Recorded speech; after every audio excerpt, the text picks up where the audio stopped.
Bom dia a todos! Graça e paz do Senhor Jesus seja com todos nós.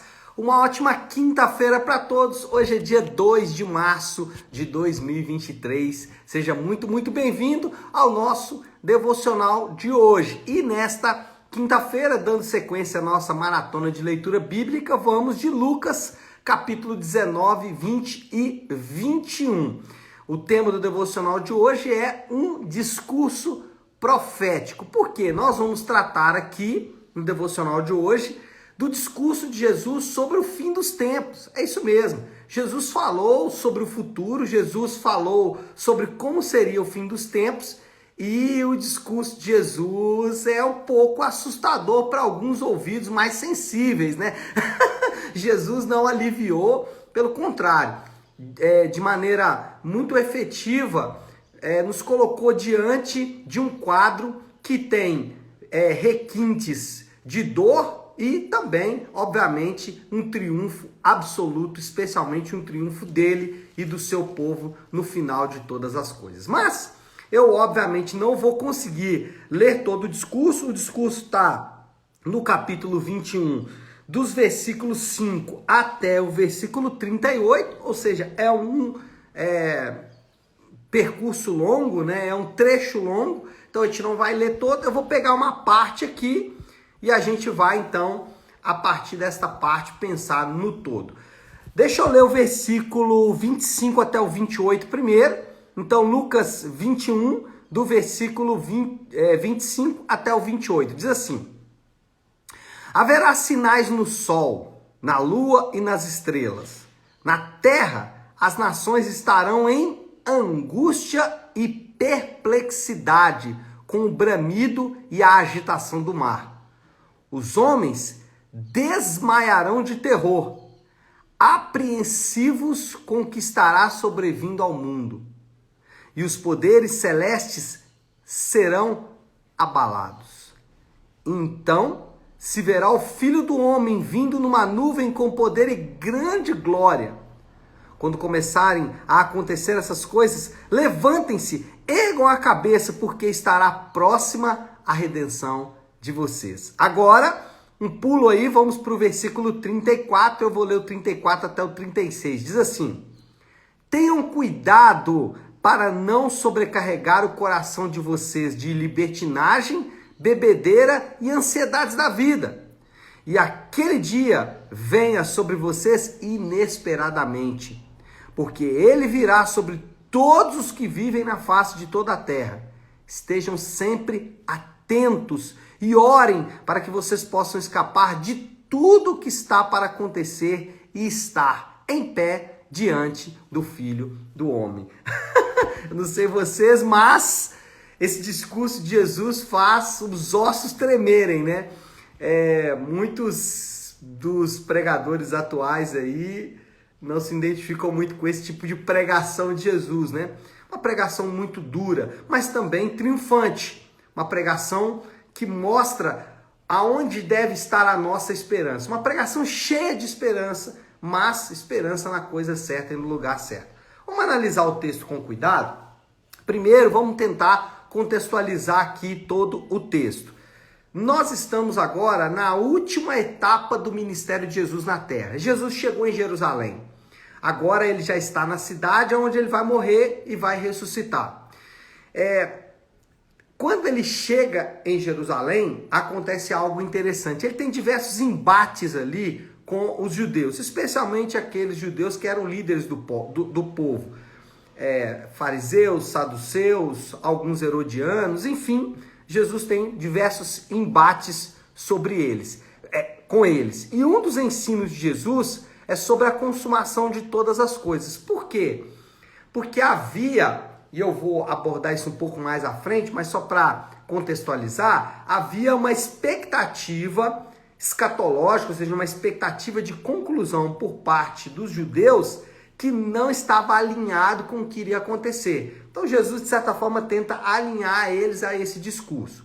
E por isso, então, ele faz esse discurso aqui sobre o fim dos tempos. O que ele faz é dar um salto para o futuro. Jesus deixa ali os pés bem fixos na terra, mas ele vai lá no futuro, ele vai lá na frente e ele começa a descrever como que as coisas vão chegar no triunfo. Triunfo esse que era aguardado pelos judeus. Então a primeira coisa que Jesus faz é ajustar a expectativa do povo. Por quê? O povo tinha uma expectativa de que o Messias, naquele momento, seria já uma força militar ou política. Eles imaginavam que Jesus viria, tomaria Jerusalém com um grande exército, né, que o Messias faria isso e que assumiria politicamente a nação de Israel. Jesus disse, olha, isso não vai acontecer agora, isso vai acontecer em alguma medida, mas lá no futuro. Ele ainda chega a dizer que vai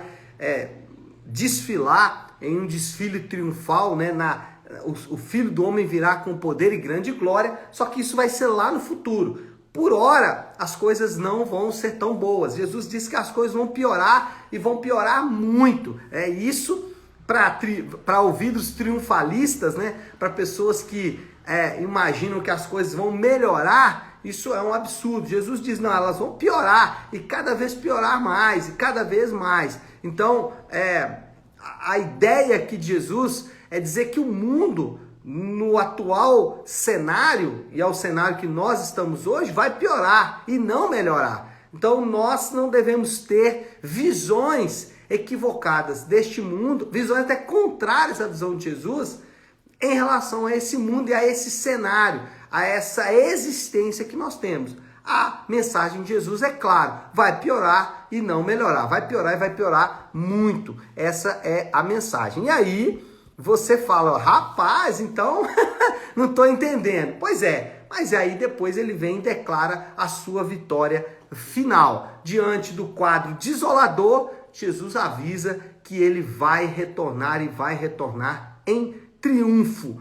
Para aqueles que imaginam que de fato viverão aí 70, 80 anos nessa terra, de fato a coisa não vai ficar bem. Mas para aqueles que têm a vida eterna, a expectativa deles é essa. Eu vou passar por um breve período de tribulação, que é 70, 80 anos de vida, e depois eu vou viver realmente uma era de triunfo. E é isso que Jesus promete. A sua vitória será muito maior do que o que os homens pensavam. E aqui é de novo um ajuste de expectativa. Os homens tinham a ideia de que Jesus iria derrotar o Império Romano e que ele iria assumir Jerusalém. Jesus diz, não, a coisa vai ser muito maior do que vocês imaginam. A coisa é global, a coisa vai pegar toda a existência, todo o mundo que nós conhecemos. E ele diz, eu vou estabelecer, né, Jesus. Aí agora a gente precisa encaixar esse discurso dele com outros pontos da Bíblia,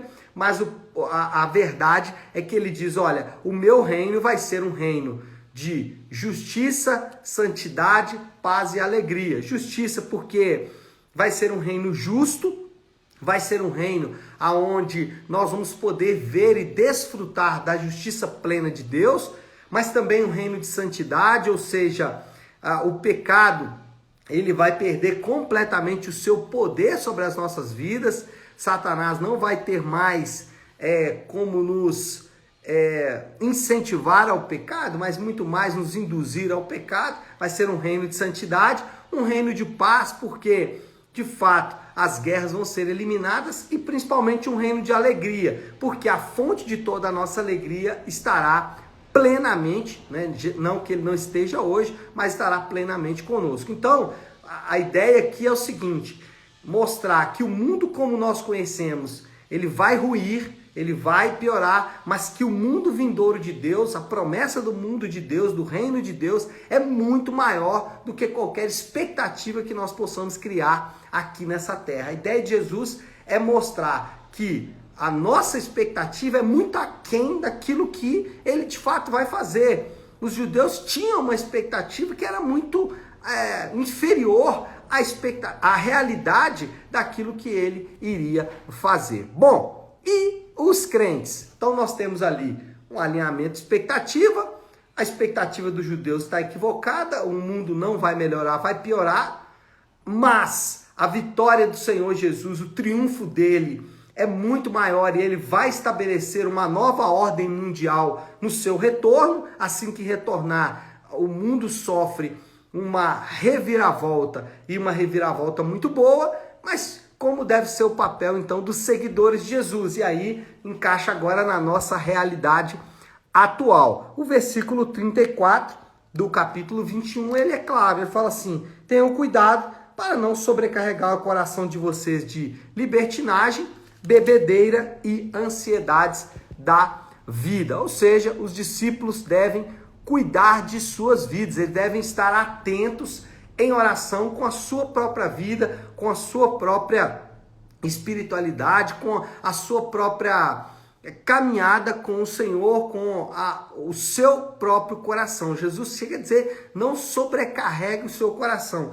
E aqui ele cita 3 aspectos que provavelmente são apenas aspectos de exemplo, né? Porque não estão restritos a isso. Ele fala libertinagem, bebedeira e ansiedades da vida. Ele tenta abordar toda a nossa existência na Terra, né? Libertinagem talvez tenha a ver com questões ligadas à vida sexual. Bebedeiras fica fácil, né? Sobre esbórnia e tudo mais. E ansiedades da vida tem a ver com as nossas preocupações familiares, financeiras e assim por diante. O ponto é dizer que os seguidores de Jesus, com essa perspectiva em mente, com essa nova visão, com esse quadro claro do triunfo do Senhor, eles não devem sobrecarregar o coração, devem tranquilizar. Eles devem dizer: olha, a nossa vida na terra é uma vida que vai passar, mas que existe um reino de Deus prometido, uma restauração de Deus prometida, e é sobre essa restauração que nós devemos colocar o nosso coração. Então, a primeira grande aplicação para os discípulos de Jesus é não sobrecarregar o coração. E aí, isso fala muito aos nossos anseios, né, atuais. Nós sobrecarregamos demais o nosso coração e isso faz muito mal para nós mesmos. E isso acontece em alguma medida porque retiramos os nossos olhos dessa perspectiva futura. Bom, qual é o ponto aqui? O ponto é que os seguidores de Jesus precisam estar sempre prontos, porque isso pode acontecer daqui a pouco, daqui 1 minuto, 5 minutos, 10 minutos, 1 hora, daqui um dia, daqui uma semana. Isso pode acontecer a qualquer momento. E os seguidores de Jesus têm que estar sempre prontos. Então, eles nunca devem prorrogar decisões. Um crente verdadeiro nunca deve deixar para amanhã o arrependimento dos pecados, nunca deve deixar para amanhã exercer o seu chamado ministerial, nunca deve dar desculpas. Um crente verdadeiro jamais deve colocar barreiras ou criar barreiras que são humanas, colocar coisas humanas no lugar das decisões que são espirituais. Enfim, o ponto aqui, para resumir, senão eu ficaria aqui dando exemplos dos mais diversos, e sempre dizendo a mesma coisa: não prorrogue as decisões. Faça hoje faça agora, porque daqui a pouco pode ser tarde demais. Bom, moral da história, preciso caminhar para concluir. Qual é a moral da história? Os dias são maus, a perversidade cresce a cada instante, os homens odeiam cada vez mais Jesus e sua mensagem. Cada minuto nos aproxima mais da volta triunfal do Senhor. Então, os sinais estão aí, nós estamos vendo esses sinais são de um futuro talvez a curto prazo não muito fácil, mas a longo prazo nós temos uma promessa: a volta triunfal do Senhor. Bom, desafio do Léo: o que fazer diante de tudo isso que acabamos de dizer? Nos lembrar, somos peregrinos. O livro do Peregrino nos lembra bastante isso, que estamos aqui de passagem. Essa terra, no modelo atual, vai se dissolver e nós estaremos com o Senhor e, como ele mesmo disse, prometendo vida eterna.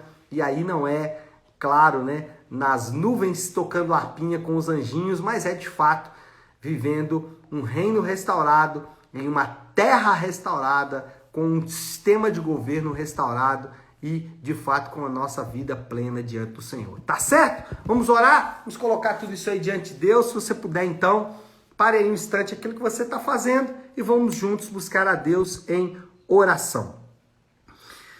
Querido Deus, Pai de amor e graça, Senhor, reconhecemos que em vários momentos nós nos esquecemos das promessas do Senhor e principalmente, Pai, nos esquecemos do quadro que o Senhor pintou da nossa atual situação.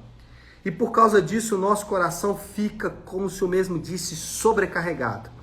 Por isso nós nos arrependemos agora de nos esquecermos que o Senhor prometeu uma volta triunfal e o estabelecimento de um reino de paz, de santidade, de justiça e de alegria. Reino esse que nós, por estarmos unidos ao Senhor, viveremos juntamente contigo. E por isso nós oramos, te agradecemos e pedimos que o Senhor nos dê graça para suportar esses dias maus. Oramos assim, em nome de Jesus. Amém. Amém, meu povo? Bom, então é isso. Nós vamos ficando por aqui. Que Deus te abençoe. Uma ótima, uma excelente quinta-feira para todos. Fiquem com Deus.